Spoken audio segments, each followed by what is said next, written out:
리터러시.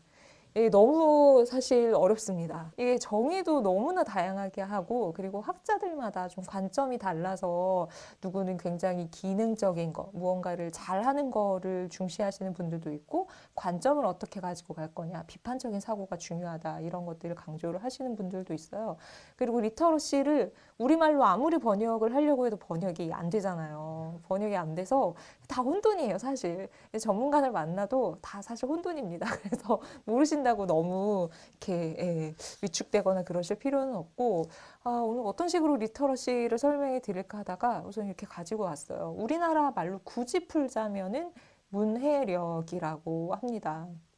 저는 문해력이라고 했을 때 뭐가 떠오르냐면은 그냥 이 소설이 떠올라요. 이 소설 기억하시는 분? 대충은 기억하시죠? 네. 이게 일제강점기 때 젊은 두 청년이 각자의 고향으로 돌아가서 농촌 계몽운동을 열심히 하는 거. 이제 계몽운동이라고 했을 때에는 거기다가 학교 지어가지고 글을 가르치잖아요. 글을 네. 어떻게 읽고 쓰는지를 가르치는데 왜 가르칠까요? 글을? 그때 일제강점기에 농촌에 가서 글을 가르쳤어요. 가르치면 거기에서 일하는 소상농들, 농민들에게 어떤 좋은 점이 있을까요?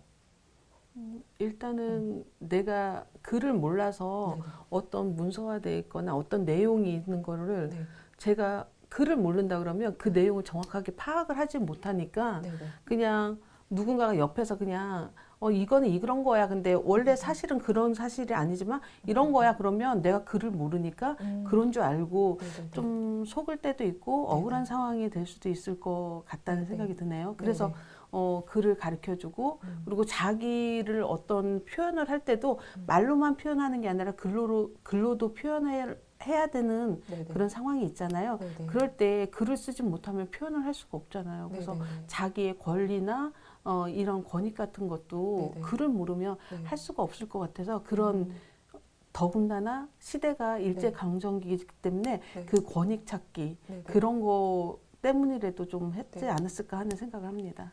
너무 정답을 말씀해 주셔가지고 역시 회장님 맞아요. 이게 글을 알아야 자기 권리가 무엇인지 이해할 수 있고 뭔가 문제가 있을 때 표현할 수 있고 특히 일제 강점기 소장농 이제 굉장히 뭐 이제 농촌에 계시는 분들 굉장히 억압받고 잘 모르고 피해받는 그런 이제 집단이었기 때문에 거기에서 글을 가르쳐 준다는 거는 단순히 기억 니은을 안다는 것을 훨씬 넘어서 내가 어떻게 이 어려운 상황에서 벗어날 수 있을 것인가 내 권리를 어떻게 쟁취할 수 있을 것인가 이게 되게 중요한 문제인 거죠. 그게 저는 바로 리터러시라고 생각을 해요. 근데 그게 옛날에는 우리가 미디어라고 하는 게 사실 많지 않았잖아요. 뭐 라디오 전까지만 해도 그냥 책 요거 하나 아니면 신문 정도 그렇게 있었기 때문에 예전에는 굳이 미디어 리터러시라고 하지 않아도 그냥 글만 알면 되는 거였는데 미디어가 굉장히 다양해지면서 그러면서 이제 미디어 리터러시가 필요해지게 된 거라고 보시면 될 것 같습니다.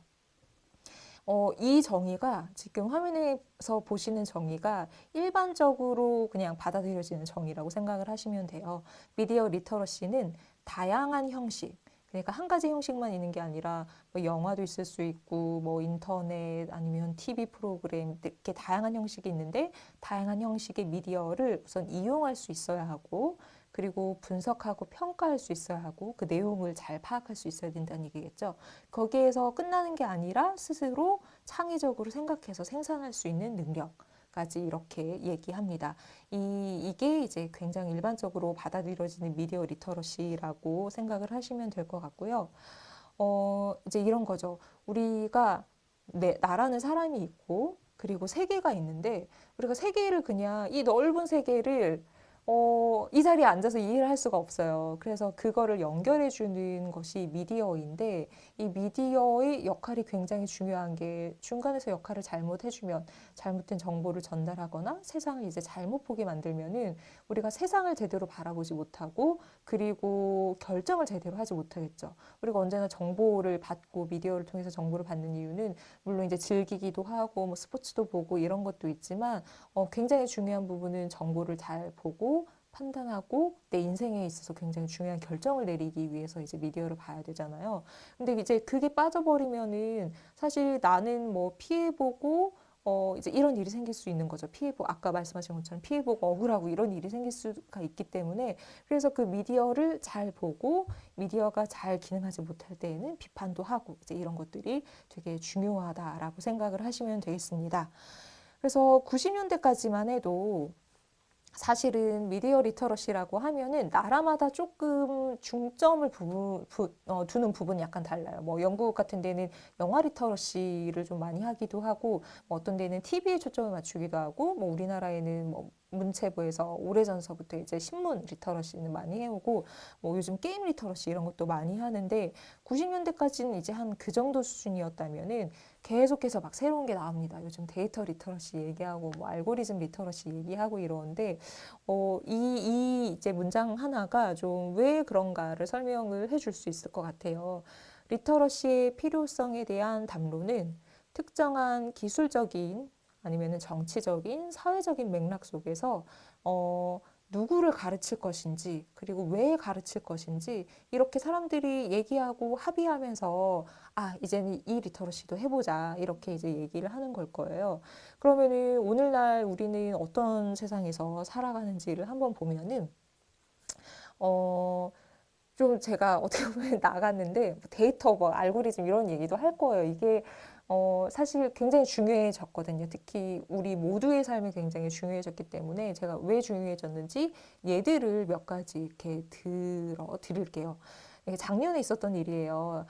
AI가 준 학점이 가난한 학생을 차별했다. 이런 기사인데 어떤 일이 있었냐면은 영국에도 우리나라에서 수능 시험 보듯이 이제 고등교육을 받기 위해서는 A레벨이라는 이제 시험을 봐야 돼요. 근데 영국에는 워낙에 코로나가 심하고 여전히 심한 상태고 이렇기 때문에 시험을 다 같이 볼 수가 없는 상황이죠.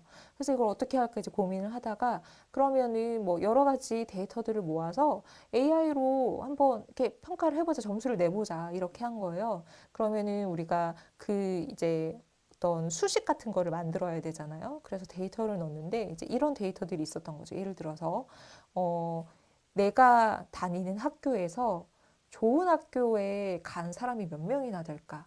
이제 이런 것들을 변인으로 넣은 거예요.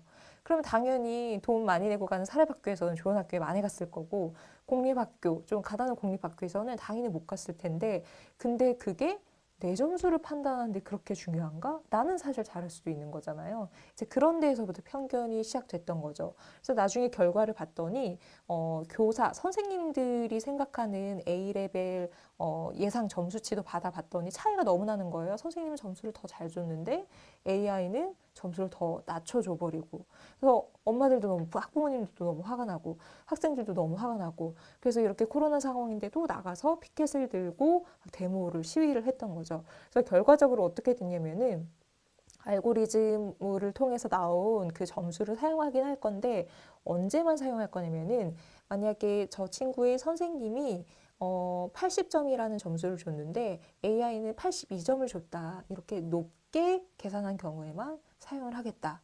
이렇게 해서 원래 계획을 수정한 일이 있었어요.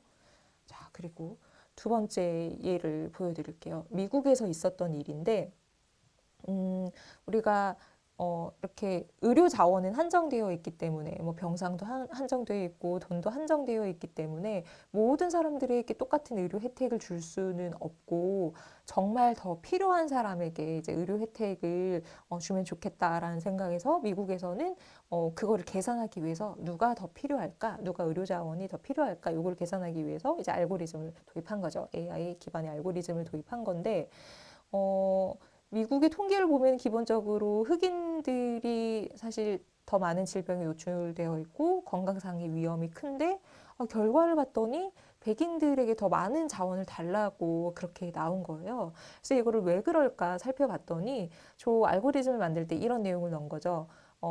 작년에 내가 의료비로 얼마를 지출했나.